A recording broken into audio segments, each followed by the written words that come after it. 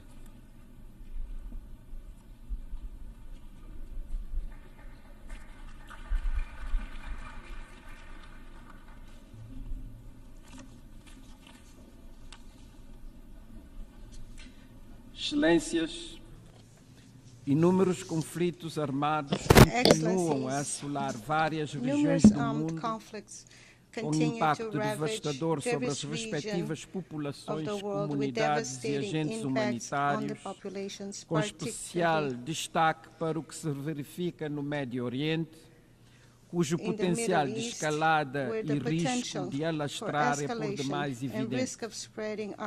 Vidas inocentes continuam a ser ceifadas diariamente de forma implacável e desapiedada.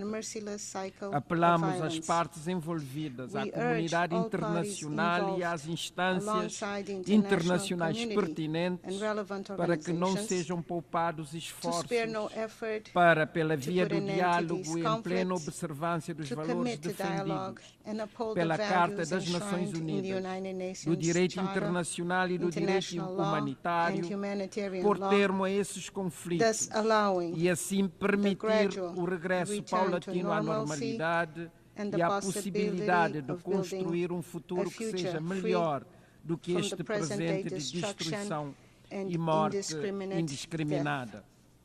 Excelências, A nível nacional, continuamos a trabalhar para cumprir os objetivos do desenvolvimento sustentável.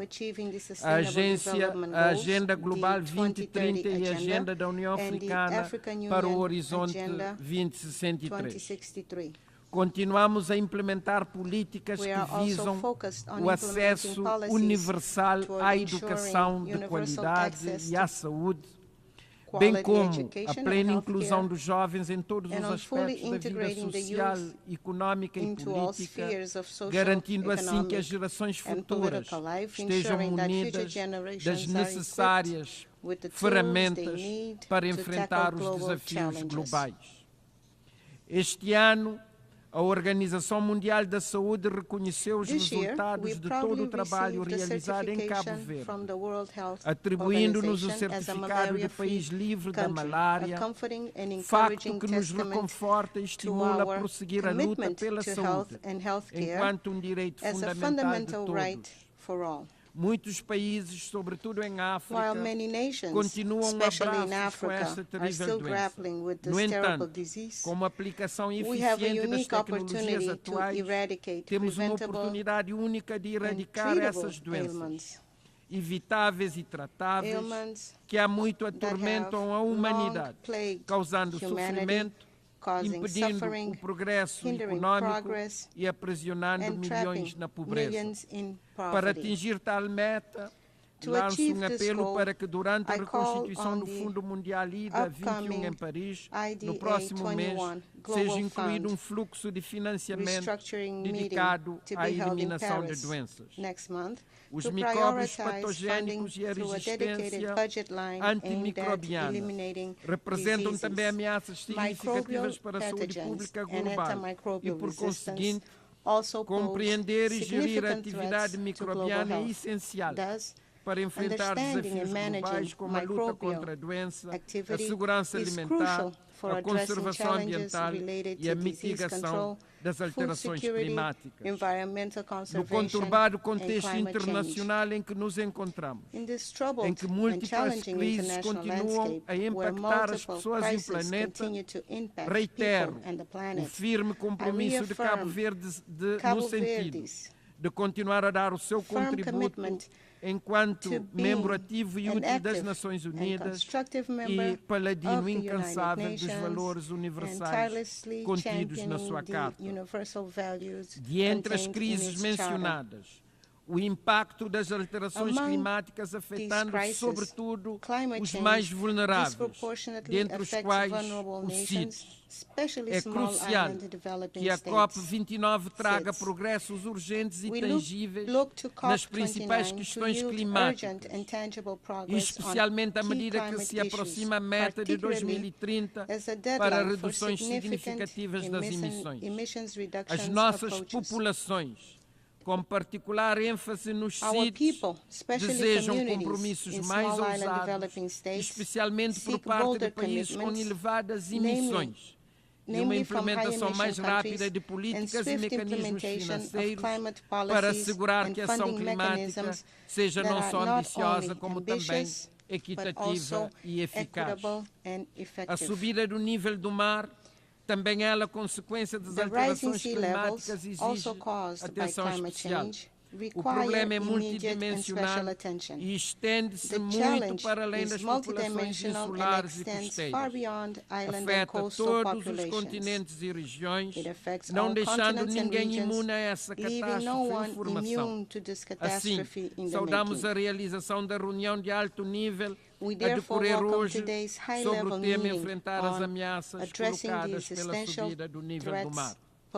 No ano passado, à margem da então 78ª Assembleia Geral, foi aberta para assinatura o Acordo sobre a Biodiversidade para além da jurisdição nacional, que representa um marco internacional na conservação e utilização de forma sustentável da biodiversidade marinha em áreas além da jurisdição nacional, ou seja, o alto mar, que constitui cerca de 60% dos oceanos do mundo.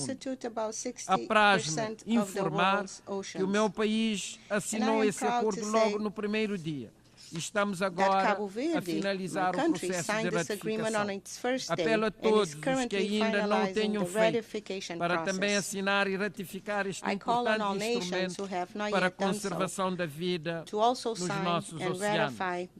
Cabo Verde é uma nação oceânica, com um território terrestre diminuto relativamente à imensidão do seu território marítimo.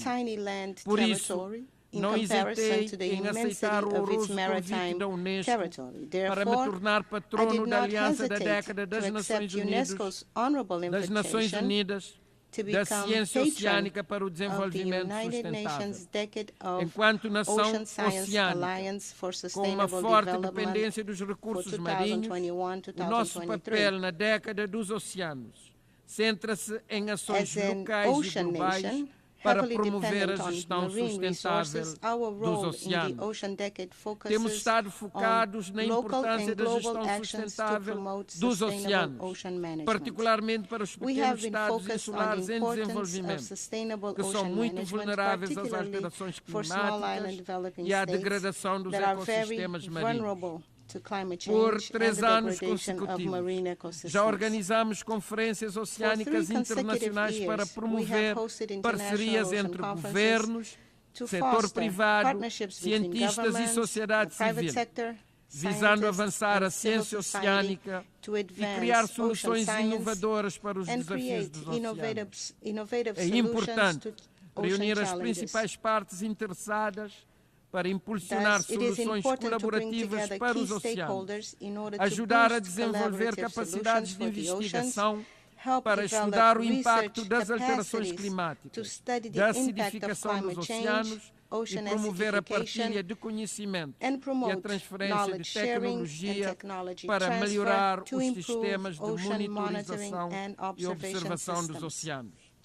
Realizou-se, em maio último, a 4ª Conferência das Nações Unidas sobre os Pequenos Estados Insulares em Desenvolvimento e regozijamo-nos com o sucesso da mesma. No entanto, para assegurar maior resiliência e sustentabilidade dos sítios, devemos com urgência começar a implementar o plano de ação de Antigua e Barbuda. Cabo Verde continua a jogar um papel ativo no seio dos sítios e vai acolher, no primeiro trimestre de 2025, uma reunião de alto nível da região Atlântico, Índico e Mar do Sul da China, visando implementar a criação de um mecanismo de coordenação desta sub-região dos sítios. A quando da CIDES 4, também manifestamos a nossa disponibilidade para acolher a 5ª Conferência das Nações Unidas sobre CIDES em 2034. Como CIDES, enfrentamos vários problemas de escala que afetam o nosso sistema macroeconômico. Mesmo que destinássemos todo o orçamento do Estado ao desenvolvimento sustentável, incluindo a ação climática, tal não seria suficiente para cumprir as metas de financiamento necessárias. Na maioria dos sítios, isso é agravado por uma grave falta de capacidade para melhorar novas ferramentas financeiras, enquanto a reforma da arquitetura financeira global evolui muito lentamente. Há também uma necessidade urgente de acelerar os processos de desenvolvimento. Precisamos aumentar rápida e significativamente a assistência técnica e a capacitação no financiamento do desenvolvimento sustentável para evitar que o Sul global seja deixado para trás. Neste ponto, saudamos a recente aprovação do Índice de Vulnerabilidade Multidimensional, que é de grande importância, especialmente para os sítios e outros grupos vulneráveis, pois reflete uma forma mais abrangente e diferenciada de avaliar as suas necessidades e os seus desafios de desenvolvimento e permite uma abordagem mais ampla para uma compreensão mais precisa de como diferentes factos influenciam o desenvolvimento de uma nação. Na minha qualidade de campeão da União Africana para o Património Natural e Cultural, e em alinhamento com as políticas governamentais de Cabo Verde nesses domínios, tenho sido incansável na defesa da proteção, promoção e gestão sustentável do rico património natural e cultural da África, que é muito vulnerável às alterações climáticas. É fundamental que continuemos a sensibilizar para a necessidade de proteger o nosso património natural e cultural, que inclui diversos ecossistemas, marcos históricos, conhecimentos tradicionais e práticas culturais e materiais. É urgente promover a identidade africana através da promoção das línguas africanas, artes tradicionais e toda a pluralidade de expressões culturais, reforçando a história cultural diversificada do continente e as suas contribuições para a cultura global e para o património da humanidade. Para a África, mas também para muitas outras regiões do mundo, é de vital importância a restituição de bens culturais como artefatos, obras de arte e objetos sagrados, parte integrante da identidade cultural, história e tradições das comunidades de onde são originários. A remoção desses bens interrompeu a continuidade cultural e a sua restituição permite a preservação da sua integridade cultural e espiritual à medida que são devolvidos aos seus ambientes originais, permitindo que as comunidades locais se reconectem com seu património, fortaleçam o orgulho cultural e mantenham a sua identidade para gerações futuras. Apraz-me anunciar que em 2025 realizaremos em Cabo Verde um encontro de alto nível dedicado ao tema da criolidade atlântica, com a participação de académicos, historiadores, cientistas sociais, estudiosos das línguas crioulas, artistas, escritores, cineastas, homens e mulheres da cultura, mas também líderes mundiais, todos representando uma pluralidade de espaços geográficos de afirmação da criolidade atlântica, enquanto uma construção da qual fizeram parte integrante os africanos e seus descendentes. Esse encontro de 2025 procura, aliás, potenciar os resultados de projetos como a Rota do Escravo e a Década dos Afrodescendentes, bem como a Conferência das Nações Unidas sobre o Racismo, realizada em Durban em 2001. Temos em vista, pois, debater e enaltecer a criolidade